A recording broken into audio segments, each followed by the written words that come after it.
Hey guys, what's up? David Burns here with you again today. We're going to have some fun. We're just going to kind of chat a little bit today. I brought my coffee with me and my French press. Been roasting my own beans for quite a while and doing my own coffee grinding, and I love coffee. So we'll have some coffee time together and just kind of talk. Later on in the video, I do have a giveaway. So stay tuned and you'll be a part of that giveaway if you watch and see what that magic word is that you need to leave down in the comments section. But I want to let you know that I've really enjoyed making beekeeping videos for you guys, and I'm going to make a lot more. I've got a lot of beekeeping videos to publish, to produce. Some of them are in the works, some of them I have film for, already recorded, and it's just a lot of fun for me. One of the things I've noticed about YouTube and YouTube content creators like myself is that they really get burned out. I've noticed that a lot lately. I've got about 3 people that I watch regularly, and all 3 of them have talked about how burned out they've become in making content. And I really felt bad for them. Some of them were very emotional on camera, talking about, how sad they were that they had to give it up or they had to quit for a while. I see a lot of YouTubers that are quitting for maybe a month and then coming back into it. Some of them say, I don't know when I'll be back. Some of them never come back. And I thought that's really bizarre to see this kind of mental stress that standing or sitting in front of a camera and putting your video on YouTube can bring. But I understand it totally. Now, I don't personally feel like I'm stressed out making beekeeping videos. I don't feel burned out yet. I enjoy it. I have a lot of fun, and you guys are really encouraging in the comments. I will say, I think I know what it is that makes people feel burned out or stressed out. And I don't think it's just content creators on YouTube that go through it. I think it's probably anybody that has a similar occupation. And that is that when you make a YouTube video, not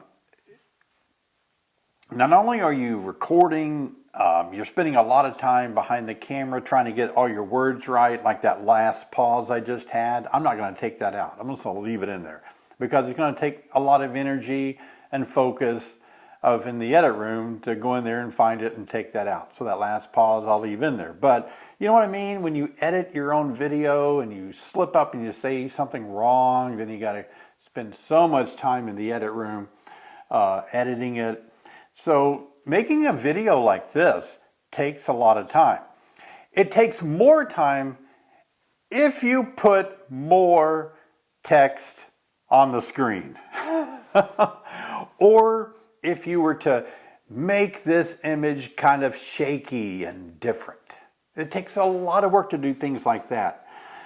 So it's easy. There went my phone. So there goes my phone again. So, that would want to be cut out. It's just like, oh, my phone went off. I should have turned my phone down. So those kind of things just continue to be time consuming in the edit room. And I can see where a lot of YouTubers just spend a lot of time trying to edit things. And I don't know, it just seems like it would be easy to be consumed by making more videos. But here's the real kicker, and this applies to you guys. When you make a YouTube video and you post it on YouTube, a lot of YouTubers start out thinking, oh gosh, I heard about the guy making $1 million on YouTube. He's making a living on YouTube, so I can be like him, And they think, okay, they try it for a month or 2 months, maybe 6 months. Nothing. They don't have very many views, and they just get frustrated and say, wow, this is so hard. And so I didn't really approach YouTube trying to make $1 million, and I haven't, and it doesn't look like I ever will make $1 million in my lifetime on YouTube. But why I started making beekeeping videos was educational purposes. Way back in the beginning when I first started this. What was it, 2008? Hi, I'm David Burns with Long Lane Honeybee Farms, and today we're going to show you how to treat your hives for mites without using medication. I thought, wow, I like beekeeping, and I know a lot of people are maybe wanting to get into beekeeping, but they don't understand how to do it. I'll make a video and put it on YouTube. And so that's why I started. I had no intentions. I don't even think YouTube had a cool way of paying their members when I started, their content creators like they do now. So I started with the motivation of just helping beekeepers. And that's still my motivation. So it's hard for me to get burned out unless I listen to other people talk about why they don't like YouTube, other content creators. Other content creators say, look, we spend all this time and energy and working and producing videos, and YouTube makes this much money off of our videos, and they give us this much money. So they get frustrated that they don't see a return on the kind of work that they're putting in. Like if I did all this for a company and as much energy that I put into this video working for a company that was paying me to make videos, certainly I would make a ton more money than I am from ads that play before and in between my videos. Gosh, there's no doubt about that. The other thing that's hard, and this may apply to you, is that some YouTubers actually put themselves to a point of their self-worth is determined by their content creation. Let's face it, if you're a content creator on YouTube, you are an artist, you're a creator, you're creating something, you want it to look decent or good, and if you're a perfectionist, then you really work hard to make it look nice. But some creators will put their whole self-worth behind what they're doing. And so if you get a negative comment, or if you don't have as many views, I've made plenty of videos that I thought, wow, that was so good. This one is going to have a lot of views. I'm going to get a lot of subscribers off this one. And it fell flat on its face. And when you do that, you kind of feel like, wow, where did I miss the mark? I mean, why wasn't that great? So I don't put my self-worth on how my videos do on YouTube. I look at it, I use that as good data to help me know what videos you guys are interested in. The other thing is, when we all start out making YouTube videos as content creators, we have a passion. Like I have a passion to make beekeeping videos. I love it. And what happens is over time, you can get more and more comments from your community that's watching you, and they start saying, hey, make a video on this, make a video on that. I like it when you make a video this way. And so people that start out making content, all at once they don't feel like they can make the contents that they're passionate about. And they start being persuaded to make videos that they don't really want to make by their community that's viewing them. Well, all of us know that if we want an audience, if we want a community that follows us, we do want to add value to their lives. And so there's a trade-off. I have to give up pursuit of some of the videos that I would rather spend time making, but I can tell the audience doesn't really care about those. So I need to make videos that help my audience become better beekeepers, make fewer mistakes, and keep healthier bees.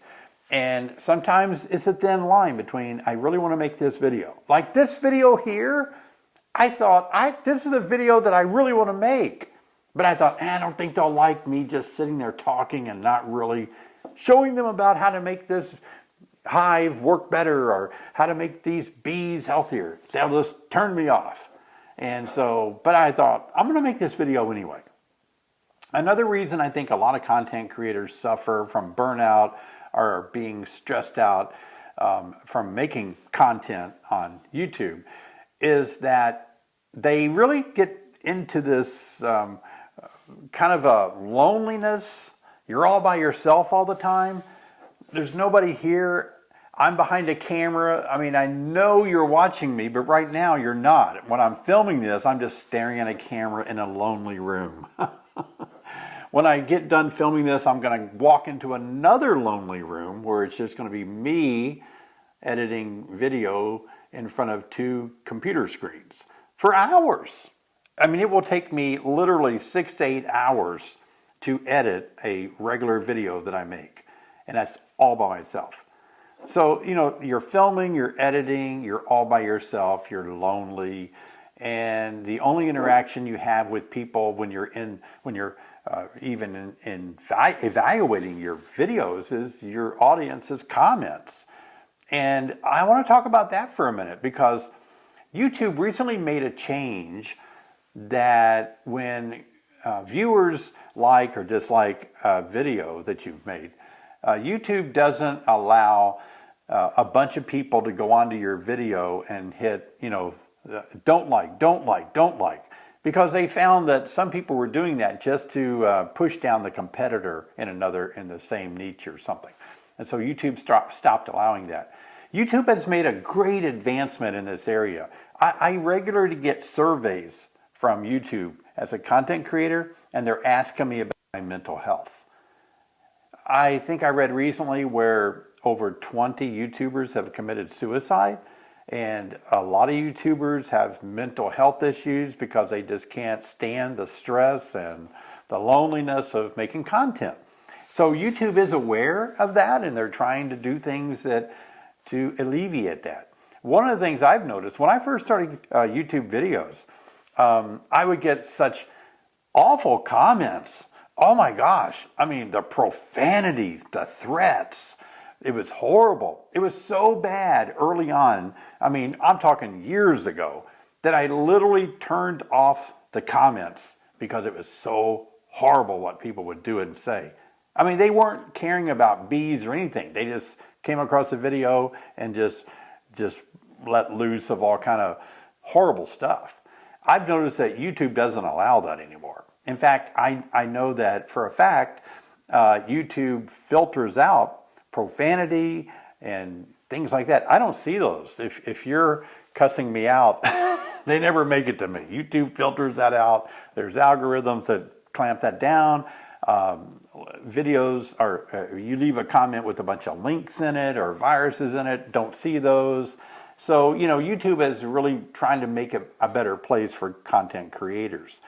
And we as content creators, I feel like I don't want anything more out of YouTube. I mean, I know some of them do. They want more money, they want more pay, but I don't really have to have that. It's nice. It does pay for equipment, cameras and lights, and if I were able to make a living doing YouTube videos alone, I would enjoy it that much where I would do that.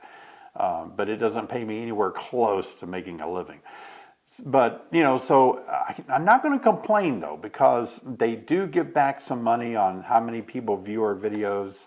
And that is nice to have that coming back where we can reinvest it into our expenses of what it costs to make these videos.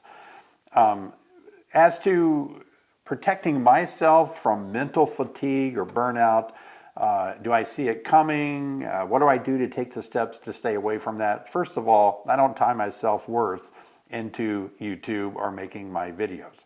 If a video falls flat on its face, you guys don't like it, all right, I may make another one like that again. It's not really influential to me because I feel like it was needed to be a video you needed to see, and though it wasn't a spectacular one in your mind.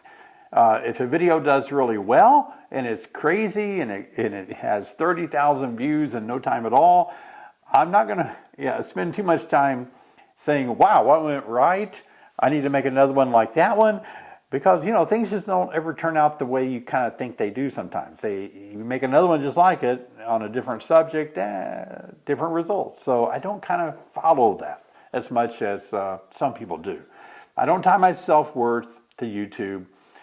It is a lonely occupation when you're making videos like this. There is a lot of stuff to think about. It's really hard work. And I can't believe the hours that it takes. I keep track of how long I spend making and editing videos. It's just incredible. And my kind of work too is really more challenging because I have to set up scenes usually outdoors around a beehive. So that means I've got to have, I just can't walk out there in plain clothes and set up a tripod and start talking. I've got to figure out how to wear a bee suit, how to get my smoker going, adjust my cameras. I have to figure out how can I help these scenes work so that the viewer can see down into this hive. You know, it's just not as easy when you're outdoors in a bee suit to make, and you're wearing big gloves trying to push tiny little buttons on a camera. A little more challenging. So it has its, I guess, challenges, but let me just say that I love it, and I'm really encouraged by it. And I do have some goals in mind that I want to expand my YouTube, like I've talked about live stream, but gosh, guys, here's the thing. I watch some live streaming from other beekeepers, and I kind of don't like how they go. And what I mean by that is, I've watched a few of them here lately, and I don't like the tension or the stress that sometimes is in those live streams where people are putting down bee companies or people are asking, you know, I would never do it that way. Beekeeping has a lot of opinionated people in it, and it seems like if you don't follow one certain person's opinion or hive or management styles, everybody gets a little cranky and everyone's asking questions on live streaming. And I like that you can be there to answer questions. But as I said before, I want to say this again if you missed a time when I've said this. I don't think you should learn how to keep bees by watching YouTube videos. I think YouTube videos is a place that helps you. Let me give you an example. I had a dryer that stopped working. Now, I didn't watch YouTube videos on how to make an entire dryer from scratch, right? How do I take metal and make a shell? How do I make electronic motherboards, timers, propane burners? I didn't watch videos about how to make a dryer. I only watched a video about how to fix what was wrong. So in beekeeping, that's the videos that I make. I make specific videos about beekeeping. But it's such a broad subject from start to finish that you really need to take a beekeeping class. That class is like the video that tells you how to make a dryer. The class is from start to finish. It tells you the whole picture. Whereas videos that most of us make on beekeeping on YouTube are just like, hey, look everybody, come watch me catch my queen. Or hey, watch, I'm going to take a swarm out of a tree. You know, or hey, watch, I'm going to, treat some mites and see if this salicylic acid will kill my mites. It doesn't give you a whole picture. It would take too long, you know. So I don't feel like I am taking people from start to finish in beekeeping. I'm supporting people that are interested in beekeeping by, if they want to know why I don't use an inner cover, they can watch that video, you know, stuff like that. If they want to find out what I do for mites, they can watch that video and see what I suggest. If they want to, you know, find out how to catch a swarm, well, there it is. But I really feel that YouTube is not the place where you get a PhD or certified in keeping bees. Hey, by the way, this weekend, I'm leaving in the morning. In fact, I'm going out to Maryland for the Maryland State Beekeepers Association. I'm one of their keynote speakers. I'm speaking on nutrition through the seasons, and I'm speaking on spring management. I'm looking forward to that. And I was perusing through their webpage there in Maryland to find out, you know, get a kind of a pace and taste of what their beliefs are.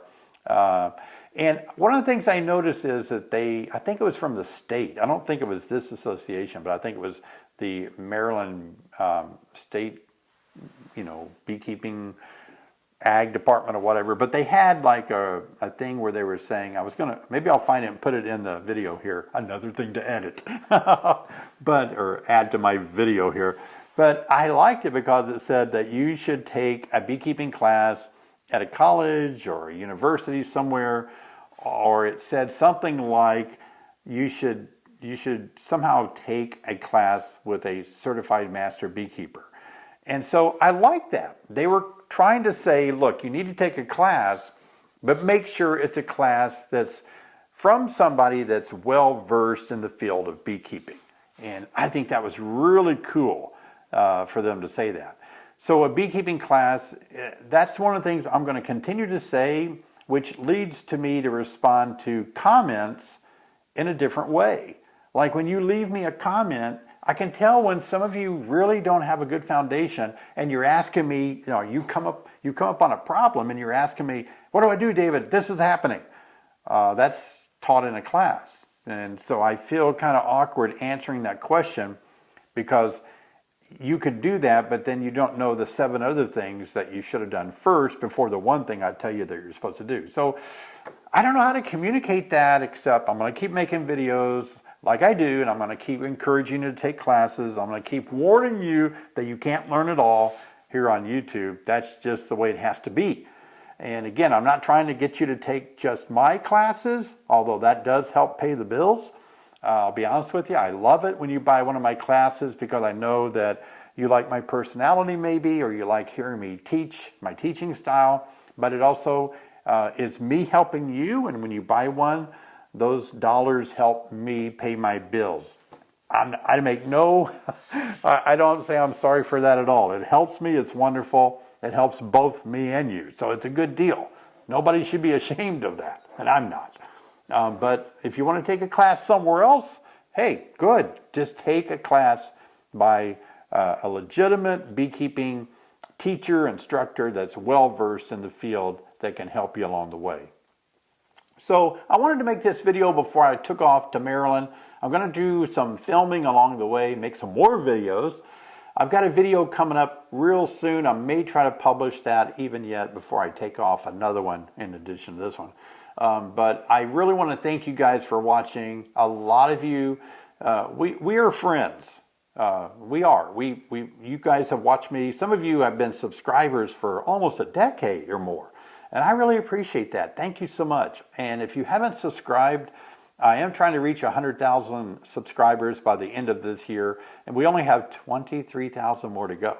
I've already told Sherry that when I get the silver plaque of reaching 100,000 subscribers, that's the only night that she will not be allowed to sleep in the bed with me, because I'm going to have my silver plaque where she normally sleeps. I'm kidding. I may be kidding. I don't know yet. Okay, it'll be in the room with us for sure. And I told her, but on the second night after I get it, it won't mean anything. It'll collect dust like all my other trophies and plaques. It'll be one more thing that I'll be like, yeah, that was fun. I thought it would be cooler than this to have gotten that, but well, all right, whatever. But you know how that goes. You've got to have a goal. You got to have a way to satisfy yourself and bring a little bit of celebration. Last thing I want to share with you is you can't make it through life unless you celebrate your victories. No matter how tiny they are, or no matter how big they are. I'm celebrating what I'm doing on YouTube.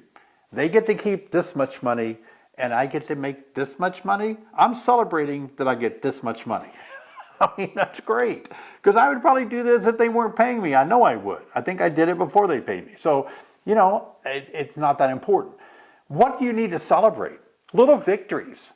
Like, wow, you need to find ways every day where you can wake up and actually celebrate a victory and be thankful that, hey, I got something good going on right now and I'm going to celebrate this.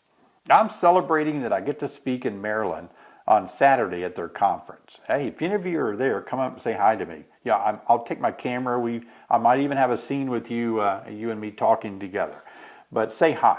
I'm celebrating that Sherry's right now making supper. As soon as this filming is over, I'm going to go in and have a good supper with Sherry. It's going to be a lot of fun. I'm celebrating this cup of coffee that I made. And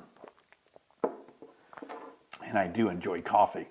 So I'm celebrating a lot of things that are going on in my life. Do I have issues? Do I have struggles and challenges, moments of depression? We all do. You're not human if you don't. Do I have moments where I wish this day would go away and I could reset it and start over? I've had days like that. Do I have days where I can't believe how great everything is going and it's unbelievable? Absolutely. A lot of that is my mentality and your mentality, how I view this day, how I view each day. It's in my mind more than anything else. And so we have to Today I got a call from a semi truck that was bringing supplies in. Oh, they were bringing in the Burns feeding system that goes on top of the hive that many of you have been calling about like crazy. Wow. And they called and said, we made a mistake. We've got them on a big semi truck and we can't get to where you're at. Can you meet us and offload them? And oh boy, I have so many things to do. I was thinking, I just can't. Wow. Fortunately, he got with a half mile within where I live, and I took my truck up there and I offloaded them. I didn't have time to do it. I had too many other things to do. But then I celebrated that we got them in. I got them down here. We're ready to put them online, and so you celebrate it. I could have said, no, you have to wait until you can get the right truck or bring them down here, and it's going to be another 2 weeks, Things like that, you just kind of suck it up and actually go out there, get things done, be happy about it, be thankful you have the ability to do stuff like that.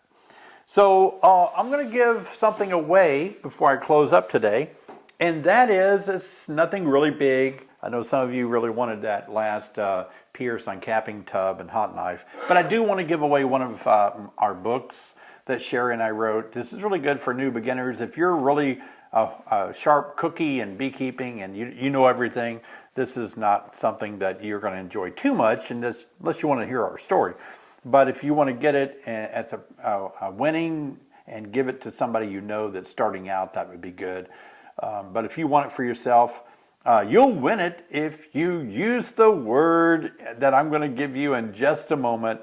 And the magic word that makes you eligible to be selected to win this book is going to be the word backyard beekeeping. So if you say these two words in a comment somehow, work it into a nice comment, and then we'll randomly draw the winner of who will win this autographed copy of this book. So that's coming up. So make sure you leave a comment down below. Appreciate that. Thanks, guys. Hey, I hope you've enjoyed this video. Again, I love you guys. I feel like we're friends. I don't take you viewing my videos lightly. I really appreciate it a lot. Thank you. I'll see you next time, and please subscribe.